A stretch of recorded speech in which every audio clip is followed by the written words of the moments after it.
de lleno en algo que es, de verdad, el corazón de nuestro sistema, la Constitución española. Pero ojo, no para recitar derechos como si fuera una lista de la compra. Lo que vamos a hacer es, es casi como desmontar un mecanismo de relojería para ver cómo funciona por dentro. Vamos a descubrir el sistema que se diseñó para que esos derechos no se queden simplemente en tinta sobre papel. Y esta es, en el fondo, la pregunta del millón, ¿verdad? Porque, ¿de qué sirve tener un papel que dice que tenemos ciertos derechos si a la hora de la verdad no hay cómo defenderlos? La clave de todo no está solo en que un derecho esté escrito, sino en que existan, garantías reales que lo hagan efectivo. Y nuestros constituyentes lo tenían clarísimo. Por eso no se limitaron a escribir derechos, sino que construyeron una auténtica fortaleza para protegerlos. Bien. ¿Y cómo vamos a explorar esta fortaleza? Pues este es el plan de ruta. Primero veremos por qué los derechos son mucho más que una declaración bonita. Luego exploraremos los 3 niveles de protección que existen. Después nos fijaremos en las salvaguardias legales, los muros, y en los guardianes que los vigilan. También veremos qué pasa en situaciones de emergencia, cuándo se pueden pausar los derechos, y terminaremos entendiendo por qué todo este entramado es, sencillamente, fundamental. ¡Vamos allá! Empecemos por el principio. Lo primero que hay que entender es que la Constitución es bastante inteligente en esto. No apuesta todo a una sola carta, a una sola forma de proteger. No. Lo que hace es crear un sistema con 2 grandes líneas de defensa. 2 tipos de garantías que, aunque son diferentes, trabajan juntas. Y aquí es donde la cosa se pone interesante. Por un lado tenemos lo que llamamos garantías normativas. Pensemos en ellas como los muros altos y gruesos de la fortaleza. Su función es preventiva, actúan antes de que pase nada. Son las propias leyes y normas las que están diseñadas para que sea muy difícil atacar un derecho. Y por otro lado, están las garantías institucionales. Estos serían los guardias que patrullan la fortaleza. ¿Qué pasa si alguien salta el muro? Pues ellos entran en acción. Actúan después del problema para restaurar el derecho vulnerado y, si es posible, reparar el daño. Vale, ya tenemos los muros y los guardias. Ahora vamos a ver que no toda la fortaleza está protegida de la misma manera. Hay zonas de máxima seguridad. Y esto es una de las genialidades, o al menos una de las características más importantes, del artículo 53 de la Constitución. Se decidió, y esto fue a propósito, que no todos los derechos tendrían el mismo nivel de blindaje. Se creó una jerarquía, una especie de sistema de protección por capas. Podemos imaginarlo como una pirámide de 3 pisos. En la base, el nivel más amplio pero con menos protección directa, estarían los principios rectores. En el piso de en medio, ya con una protección considerable, los derechos generales. Y en la cima, en el ático acorazado por así decirlo, tenemos el núcleo duro, los derechos fundamentales y las libertades públicas. Conforme subimos de nivel, la protección se vuelve mucho más intensa. Vamos a desgranar esto, que es clave. Arriba del todo, en el primer nivel, ¿qué tenemos? Pues los derechos de la sección primera del capítulo segundo, el de igualdad del artículo 14 y la objeción de consciencia. ¿Y qué protección tienen? Toda, absolutamente toda. Tienen un procedimiento judicial preferente y sumario, que es súper rápido, y la joya de la corona, el recurso de amparo ante el Tribunal Constitucional. Un escalón más abajo, en el segundo nivel, están el resto de derechos del capítulo segundo.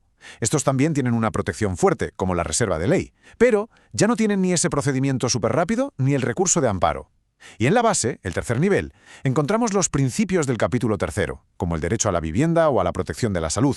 Ojo, estos no son derechos que se puedan ir a exigir a un juzgado tal cual, son más bien mandatos para los políticos, para que hagan leyes que los desarrollen. Informan, inspiran la legislación. Perfecto. Pues volvamos a nuestra fortaleza. Ya hemos visto su estructura. Ahora toca inspeccionar de cerca los muros. Vamos a analizar esas garantías normativas, las defensas que actúan de forma preventiva. Son 3 barreras legales clave, diseñadas para que sea muy complicado, de entrada, atacar un derecho. El primer gran muro es la aplicación directa. ¿Qué significa esto? Pues que el artículo 53.1 lo deja meridianamente claro. Los derechos del capítulo segundo vinculan a todos los poderes públicos. No son una declaración de buenas intenciones, no son algo que necesite una ley posterior para funcionar, no.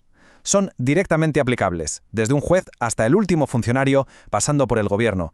Todos están obligados a respetarlos desde el minuto 1. Vamos con el segundo muro, la reserva de ley. Esto es fundamental. Impide que el gobierno, por su cuenta y con un simple reglamento, pueda meter mano y limitar el ejercicio de nuestros derechos. No, la Constitución dice que solo se puede hacer mediante una ley. Es decir, tiene que pasar por el Parlamento, por las Cortes Generales, que es donde reside la soberanía popular.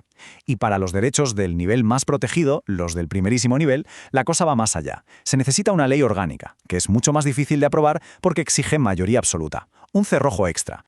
Y llegamos al tercer muro. Este es, quizás, el más elegante y potente de todos, la garantía del contenido esencial. Fijaos, esto ya no es un límite para el gobierno, es un límite para el propio Parlamento.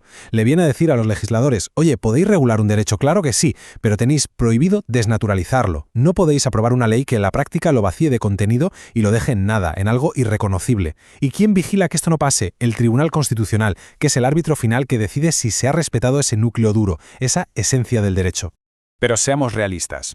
A veces los muros no son suficientes. A veces, a pesar de todas las precauciones, se produce una vulneración. ¿Y entonces qué? Pues entonces entran en escena los guardias de la fortaleza. Esas garantías institucionales, esas instituciones y tribunales que están ahí precisamente para eso, para intervenir y restaurar el derecho que ha sido dañado. Y entre estos guardianes hay dos que merece la pena destacar. Aquí en casa tenemos al defensor del pueblo. Pensemos en él como el gran supervisor de la administración, un comisionado del Parlamento que está para vigilar que las cosas se hagan bien. Recibe quejas, investiga, da tirones de orejas e incluso tiene la potestad de llevar un caso al Tribunal Constitucional.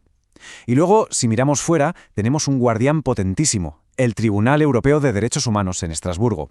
Esto ya no es un supervisor, es un tribunal con todas las letras, y sus sentencias obligan a España.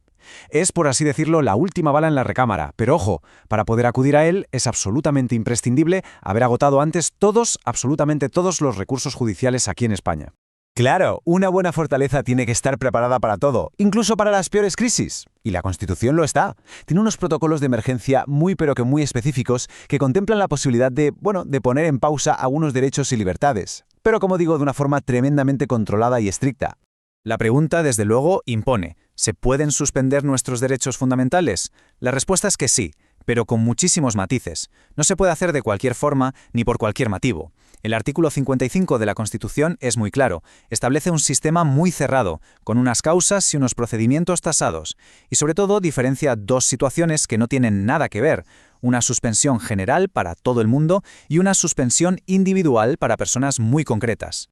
Es que es importantísimo no confundirlas. La suspensión general, la que afecta a la población en general, solo puede darse en situaciones gravísimas, cuando se declara el estado de excepción o el de sitio, y siempre lo declara el gobierno, pero con el permiso del Congreso.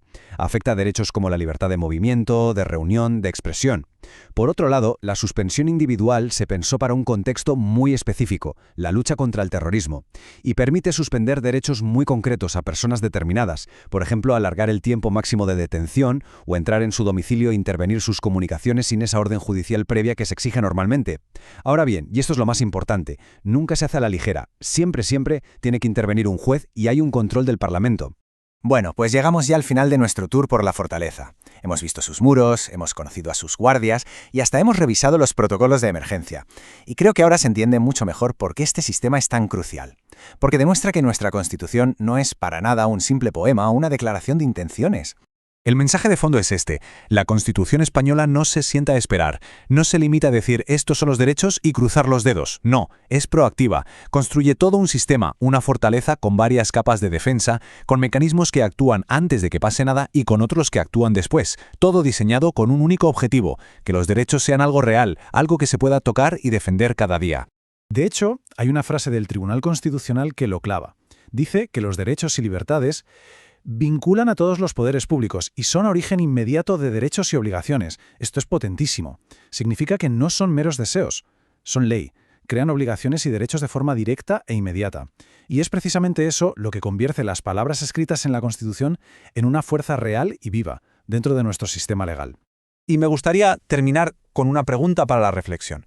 Porque al final, todo este sistema que hemos visto, desde la reserva de ley hasta la suspensión de derechos, lo que hace es gestionar una tensión que es eterna.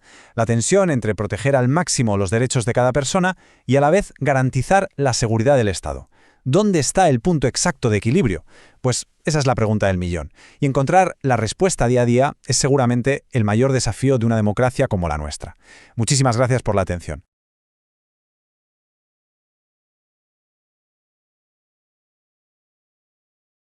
Vamos a analizar en profundidad a dos de los guardianes más importantes que tenemos.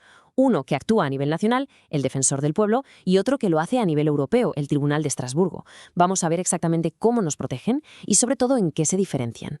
A ver, está claro que hay más actores implicados, como los jueces o los fiscales, por supuesto. Pero hoy vamos a poner el foco exclusivamente en estas dos figuras que son muy particulares. Analizaremos primero la regulación y el papel del defensor del pueblo, para después dar el salto al escenario internacional con el Tribunal Europeo de Derechos Humanos, un viaje que va de lo nacional a lo supranacional.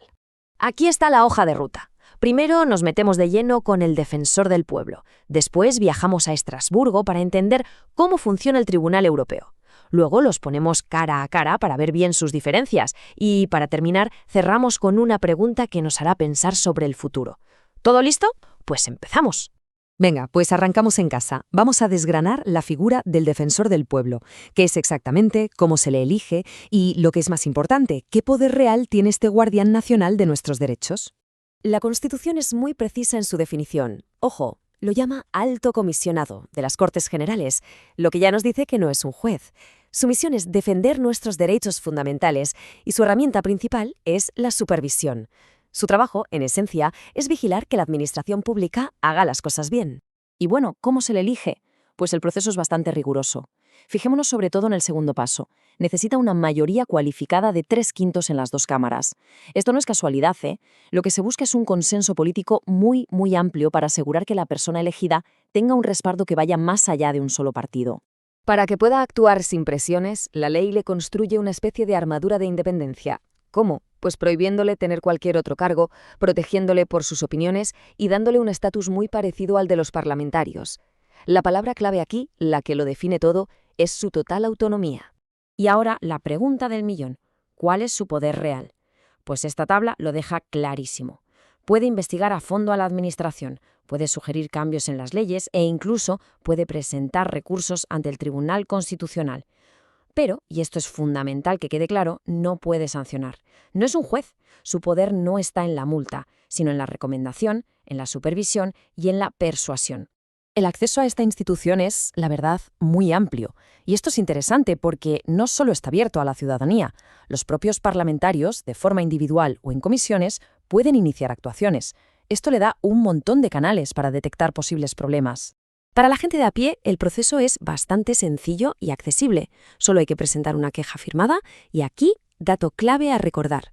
El plazo es de 1 año desde que se conoce el problema. Y otro detalle muy importante que subraya su carácter de servicio público, es completamente gratuito. Muy bien, pues ahora vamos a ampliar el mapa. ¿Qué ocurre cuando la protección dentro de un país no es suficiente? Pues dejamos España y viajamos figuradamente al corazón de Europa, a Estrasburgo, para conocer al Tribunal Europeo de Derechos Humanos, que es algo así como la conciencia jurídica del continente. Su origen es toda una lección de historia. El TDH nace literalmente de las cenizas de la Segunda Guerra Mundial. Fue una reacción directa a las atrocidades que se cometieron con una idea muy clara: crear un mecanismo por encima de los estados que evitara que algo así pudiese repetirse. España, por cierto, se unió a esta jurisdicción en 1979. ¿Y de qué derechos estamos hablando? Pues básicamente de los pilares de cualquier sociedad libre. El derecho a la vida, a tener un juicio justo, el respeto a la vida privada, la libertad de poder expresar una opinión sin miedo. Su mandato cubre ese núcleo duro de derechos que definen a las democracias europeas.